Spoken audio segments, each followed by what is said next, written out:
Do you dream of owning a home in your future? I'm here to help you achieve that goal.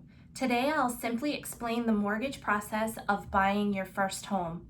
If you use these tips in handling your finances, you'll be well on your way to living a financially fit life.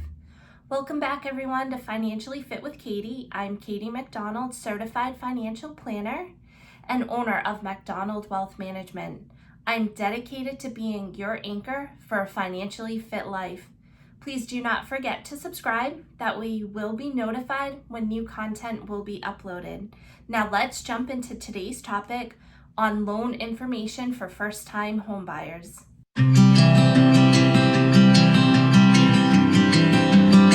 You have always heard that 20% is the golden standard for a down payment, making home buying feel like a dream more than a reality for many.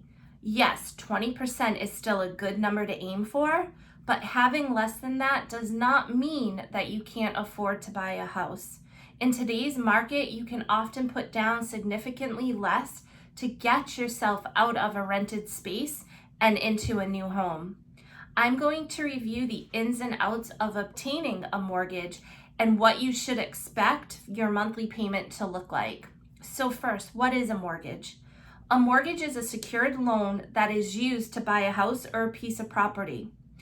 As a reminder, a secured loan is a type of loan that requires collateral from the borrower, such as a house, a car, or another form of property. The most common length for a fixed mortgage is 30 years, with probably 90% of homeowners utilizing this option. 15-year loans are the second most popular, with about 6% of homeowners choosing this length. Now, how does a mortgage work? If you choose to use a mortgage to purchase your home, the lender will actually own the home outright.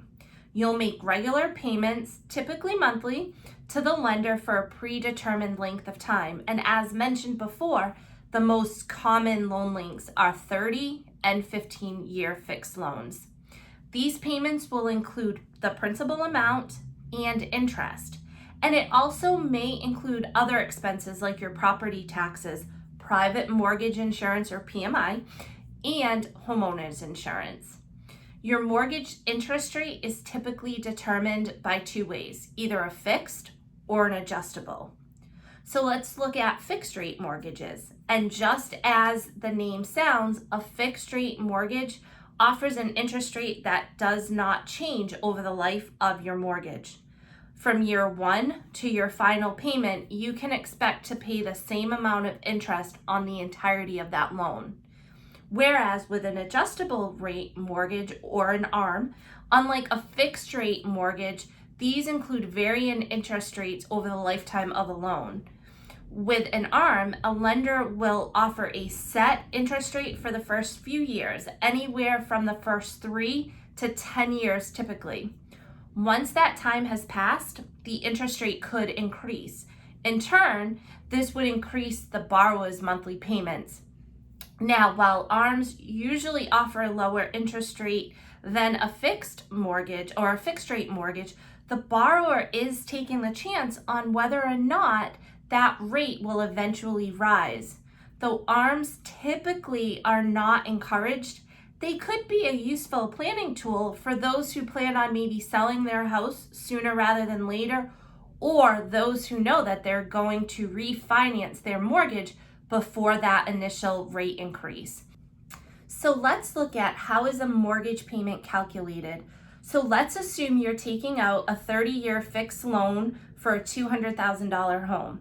Here's what you can expect your mortgage payment to include. So first, the principal amount. This is how much you bought the property for, minus your down payment amount. So again, if you purchased a $200,000 home and say you put down 10%, which would be $20,000, your principal amount for the loan would be $180,000. So for a 30-year loan, you would divide that amount into 360 monthly payments. So it would be roughly about $500 per month. So next, you're going to look at the interest. If you're obtaining a fixed rate mortgage, your interest rate again would not change over the life of the loan. So if you had an annual interest rate of say 4%, you would need to divide that amount by 12 to determine how much you would be paying on interest per month. So in this case, you'd be paying 0.33% per month. Next, private mortgage insurance, or as you might be familiar or have heard of, is PMI.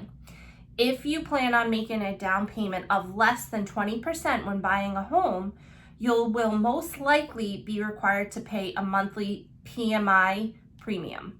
In most cases, this insurance will no longer be required once you have paid up to 20% in mortgage payments. According to Freddie Mac, you should be prepared to pay between $30 and $70 per month per $100,000 mortgage. Next, property taxes. It is common for lenders to establish an escrow account in which things like property taxes are collected. That is why they will often be included in your monthly mortgage payments. When it comes time for the government to collect, your lender will then pay the amount on your behalf using funds that have already been put into escrow. And then lastly, homeowners insurance. Most lenders are going to require a borrower to obtain homeowners insurance. They will again typically be lumped into the monthly mortgage payment.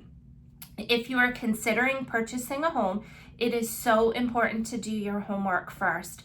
Speak to a financial professional and begin researching mortgage types, interest rates, looking into your pre-approval before you even start visiting your first open house.